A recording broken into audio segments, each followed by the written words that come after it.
పరిస్థితి మరీ దయనీయంగా ఉన్నది. ఎందుకంటే మెడికల్ షాపులన్నీ క్లోజ్ అయినాయి, వాళ్ళకి చిన్నపిల్లలకి పాలు కూడా దక్కని పరిస్థితి నెలకొంది. సో వీటిలన్నింటినీ కూడా సెటరేట్ చేయడానికి పూర్తి స్థాయిలో కూటమి ప్రభుత్వం సమావేశమైంది.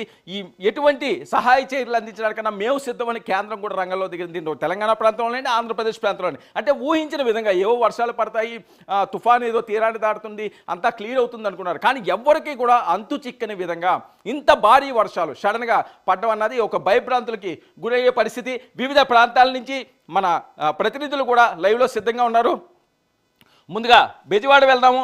బెజవాడ ప్రాంతం నుంచి సురేష్ మనతో పాటుగా లైవ్లో ఎక్స్క్లూజివ్గా ఉన్నారు. అక్కడ వాస్తవ పరిస్థితులు తెలుసుకునే ప్రయత్నం చేద్దాం. సురేష్, అక్కడ వాస్తవ పరిస్థితులు ఏంటి? చంద్రబాబు నాయుడు గారు ఎలాంటి సహాయ చర్యలు అందిస్తున్నారు? అక్కడ ఉన్న సిచ్యువేషన్ ఏంటి? గత 24 గంటల నుంచి చంద్రబాబు గారి యొక్క పర్యవేక్షణలో అధికారులందరూ కూడా ఎన్డీఆర్ఎఫ్, మరి ఎస్డీఆర్ఎఫ్, మరి అధికారులు పర్యవేక్షణ, కలెక్టర్ గారు, ఎస్పీ గారు అందరు పర్యవేక్షణలో ఈ సహాయకార బృందాలన్నీ కూడా ఆ ముంపు ప్రాంతాలలో ఇప్పుడు మేము ప్రసాదంపాడు, మరి నెహ్రూ నగర్ లో గుణదల ఏరియా సెంటర్ లో ఉన్నాము. అదే విధంగా సింగినగర్, వాంబే కాలనీ, మరి వైఎస్ఆర్ కాలనీ, రామారావుపాడు, ఈ పరిసర ప్రాంతాలన్నీ కూడా ఒక చెరువులాగా తలపించే విధంగా మనిషికి 6 అడుగుల ఎత్తున నీరు ప్రవహిస్తుంది. మరి సీఎం గారు నిన్న 4:30 గంటల నుంచి వివిధ ప్రాంతాల్లో బాధితులను పర్యవేక్షిస్తూ ఒక్కొక్కరిని అడుగుతూ, యోగక్షేమాలు అడుగుతూ, మీకు ఎలా ఉందమ్మా ఇక్కడ పరిసర ప్రాంతాలు అని చెప్పేసి సీఎం గారు రాత్రి 2:30, 3:30 గంటలకు మరి అన్ని సహాయ బృందాలను పంపిస్తూ ఆయన పర్యవేక్షించడం జరుగుతుంది. మరి బాధితులు పక్షాన సీఎం గారు ఉండి, మరి అదే విధంగా ఎన్డీఆర్ఎఫ్ బృందాలు, మరి అదే విధంగా ఏదైతే ఈ రోజు పడవలు అన్ని సిద్ధం చేశామని చెప్పారో అవన్నిటి కూడా రావడం జరిగింది. అదే విధంగా నావీ హెలికాప్టర్లు ఇక్కడికి వచ్చి వాటర్ పంపిణీ చేయడం జరుగుతుంది. అదే విధంగా ఎక్కడైతే ఇంకా ఆహారం అందలేదో ఆ పరిసర ప్రాంతాలకు ఆహార పొట్లాలు హెలికాప్టర్ ద్వారా పంపించడానికి సిద్ధం చేశారు. ఇప్పటి వరకు 18 గంటలు గడిచింది. ఈ 18 గంటలు కూడా ఎవరికి కూడా కరెంట్ అనేది లేదు. మరి ఒక్కొక్కరు కూడా దయనీయమైన పరిస్థితుల్లో ఉన్నారు. మాకు ఆహారం కానీ వాటర్ ప్యాకెట్లు కానీ అందాలని చెప్పేసి అధికారులకు వినియోగించుకుంటున్నారు. మరి హెల్ప్ లైన్ నెంబర్లు ఇచ్చారు. ఆ హెల్ప్ లైన్ నెంబర్లకు అన్నిటికి కూడా ఫోన్ చేయడం జరుగుతుంది. కొన్ని చోట్ల అవి అందుబాటులో లేవు అని చెప్పేసి మనకు కూడా మీడియాకు కూడా మాకు హెల్ప్ చేయండి అని చెప్పేసి ఫోన్లు చేస్తున్నారు. అదే విధంగా కనెక్టివిటీ విజయవాడ తోటి రైల్వే కనెక్టివిటీ పూర్తిగా స్తంభించిపోయింది. అదే విధంగా హైదరాబాద్ నుంచి విజయవాడకి వచ్చే రైల్వే రోడ్డు వ్యవస్థ కూడా పూర్తిగా కనెక్టివిటీ తెగిపోవడం జరిగింది. ఇది గత 36 సంవత్సరాల్లో ఈ విధమైన సంఘటనలు జరగడం అనేది చాలా దారుణం అని చెప్పేసి సీఎం గారు దీని మీద దృష్టి పెట్టాము. మరి పైనుంచి వరద కృష్ణా నదికి ఉధృతంగా వస్తుంది. అదే విధంగా బుడమేరుకు కూడా ఈ వరద కనెక్టివిటీ ఎక్కువైపోయింది. ఇప్పుడు చూస్తున్నాం ఈ 11:30, 12 గంటల సమయంలో ఇప్పుడు కూడా వరద పెరిగింది. ఇంకా 2 అడుగుల వరద ఇంకా పెరిగింది. ఇప్పుడు వరకు మనం 6 అడుగులని చెప్పుకున్నాము. ఇప్పుడు వరకు ఒక అంతస్తు అపార్ట్మెంట్ లో కార్లన్నీ కూడా మునిగిపోయి ఒక అంతస్తు పూర్తిగా ఈ పరిహవ ప్రాంతాలు, అంటే ఇవన్నీ కూడా పొలాలు, ఈ పరిహవ ప్రాంతాలన్నింటికి కూడా వరద పూర్తిగా ముంచేయడం జరిగింది. ఇది రాము గారు. రైట్ సురేష్, ప్రస్తుతం ఎలాంటి సహాయక చర్యలు అక్కడ అందుతున్నది? సుమారు 6 హెలికాప్టర్లన్నీ కూడా సహాయ చర్యలు అందిస్తాయని చెప్తున్నారు. ఏ ప్రాంతాలకి వరద ముప్పు తీవ్ర స్థాయిలో ఉంది?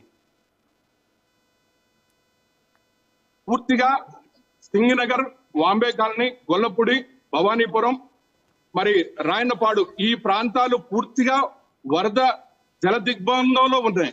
వీటికి ఇప్పటికీ 3 హెలికాప్టర్ల ద్వారా అమ్మవారి గుడి నుంచి 1500 ప్యాకెట్లు, ఆహార ప్యాకెట్లు సిద్ధం చేసి పంపించడం జరిగింది. అదే విధంగా సీఎం గారు కొన్ని సూచనల మేరకు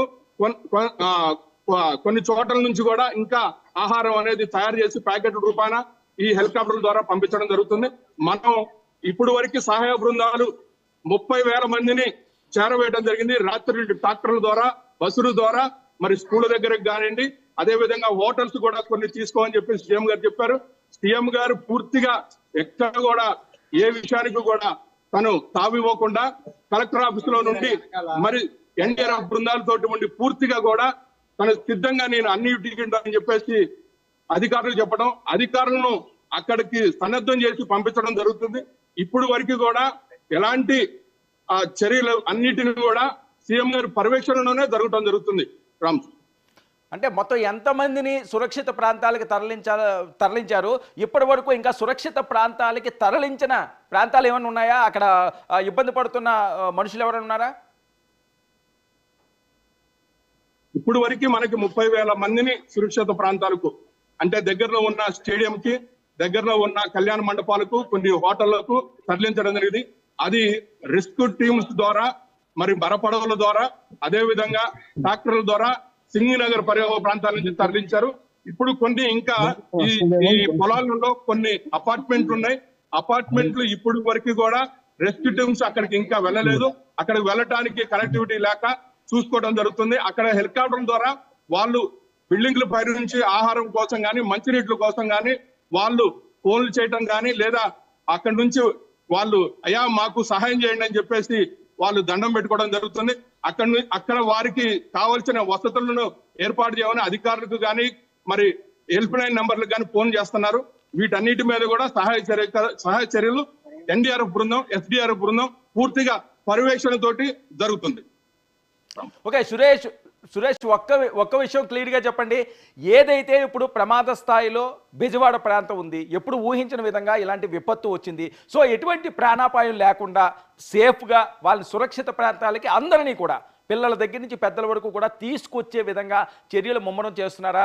విద్యుత్ సరఫరా పూర్తి స్థాయిలో గత 18 గంటల నుంచి కూడా అంతరాయం ఉందని మీరు చెప్తున్నారు. అది పునరుద్ధరణ వైపు చర్యలు చేపడుతున్నారా? వరద ఇంకా ఉధృతి పెరిగే అవకాశం ఉంటుందా? ఇక్కడి నుంచి తగ్గే అవకాశం ఉంటుందా? అధికారులు ఏం చెప్తున్నారు? ప్రస్తుతం ఇప్పుడు వరకు ఎలాంటి ప్రాణాపాయం అయితే జరగలేదు. నిన్న ఒక 4-5 వరకు గల్లం తయారని చెప్పేసి సమాచారం ఉంది. వాళ్ళ యొక్క ఇంకా సమాచారం ఉంది తప్ప వాళ్ళు ఇంకా మనకి వారి యొక్క ఎలాంటి ఆచూకీ కానీ మనకి లభ్యం అవ్వలేదు. ప్రస్తుతం అధికారులు అన్ని విధాల చర్యలు తీసుకోవడం జరిగింది. ఎన్డీఆర్ఎఫ్ బృందం, రెస్క్యూ టీమ్, ఎస్డీఆర్ఎఫ్ బృందం కూడా ఆ పూర్తి పర్యవేక్షణలో మరపడవలతోటి మరి పూర్తిగా పర్యవేక్షణలో ఉన్నారు. ఇప్పుడు వరకు సహాయ చర్యల్లో ఎలాంటి అభివృద్ధి అనేది, అంటే పురోగతి అనేది జరుగుతుంది. ఇప్పుడు వరకు కూడా రెస్క్యూ టీమ్స్ అన్ని విధాల వాళ్ళని దగ్గరకు వెళ్ళి వాళ్ళని ఆదుకోవడం జరుగుతుంది. కానీ ఎవరికి కూడా ఇప్పుడు వరకు ఆహారం కానీ, మంచినీళ్ళు కానీ ఇంకా అందలేదని చెప్పేసి వాళ్ళు మనకి తెలియజేసుకుంటున్నారు. సీఎం గారు మాత్రం పూర్తిగా దృష్టి పెట్టి అక్కడికి ఎన్డీఆర్ఎఫ్ బృందాలు పంపించడానికి సిద్ధం చేశారు. అయితే ఇప్పుడు ఈ కనెక్టివిటీ పూర్తిగా 8 కిలోమీటర్ల ప్రాంతం ఇది. రాయన్నపాడు దగ్గర నుంచి ప్రసాదంపాడు వరకు పూర్తిగా కనెక్టివిటీ.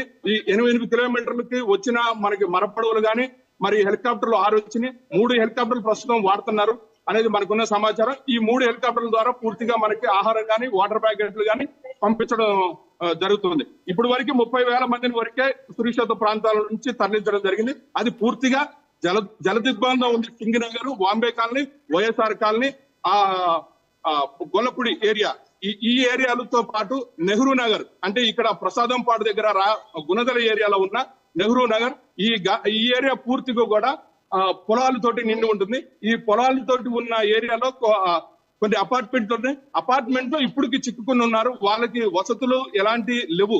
ఎందుకంటే అక్కడ కరెంట్ అనేది లేదు. 18 గంటల నుంచి కరెంటు లేక వాళ్ళకి మంచినీళ్లు కానీ, ఆహారం కానీ పూర్తిగా వాళ్ళకి ఇప్పుడు వరకు అందలేదు అనేది ఉన్న సమాచారం. మనం అక్కడికి వెళ్ళటానికి వెళ్తే మనకి మరపడల ద్వారా వెళ్ళాలి, కానీ మనం వెళ్ళాలంటే పూర్తిగా మునిగిపోతుంది. ఎందుకంటే 6 అడుగుల పైచలుగా ఈ వాటర్ అనేది ప్రవాహం అనేది జరుగుతుంది. రామ్, ఓకే, ఒక్క విషయం సురేష్, ఇప్పుడు ప్రస్తుత వర్ష పరిస్థితి ఏంటి? వర్షం పడుతుందా ఇంకా? ప్రస్తుతం ఇప్పుడు వాతావరణం మార్నింగ్ కొంచెం వర్షం పడది. ఇప్పుడు వాతావరణం ఆగుంది. అధికారులు సూచనలు ఏం చెప్తున్నారంటే ఇంకా వరద పెరుగుతుంది అని అంటున్నారు. ఎందుకంటే కృష్ణా పరివాహ ప్రాంతాల నుంచి పైనుంచి వరద ఉధృతిగా వస్తుంది. ఇది బుడమేరుకు కూడా కనెక్టివిటీ ఉంది. ఈ బుడమేరుకు కూడా వరద అనేది పూర్తిగా ఇంకా ముంపు ప్రాంతాలకు ఇంకా పెరగొచ్చు అంటున్నారు. ఇప్పుడు నేనున్న ప్రాంతంలో ఇన్నాళ్ళు మేము వచ్చినప్పుడు 1 అడుగు మాత్రం ఉంది. ఇప్పుడు 2 అడుగులు పెరిగింది. ఇది అంటే ఈ మనం ఉన్న ప్లేన్ ఏరియాలో ఇప్పుడు 2 అడుగులు పెరిగింది. అంటే ఆల్మోస్ట్ బిల్డింగ్ దగ్గర మనం అనుకునే విధంగా ఒక ఫ్లోర్ పూర్తిగా మునిగిపోయి ఉండొచ్చు. ఎందుకంటే నిన్న స్టెల్లర్ అంతా కూడా కార్లు అన్ని కూడా జలదిగ్బంధంలో ఉన్నాయి. ఈ రోజు మాత్రం ఒక ఫ్లోర్ కి టచ్ అవుతూ వెళ్తాం సింగనగర్, వాంబే. ఓకే సురేష్, మీరు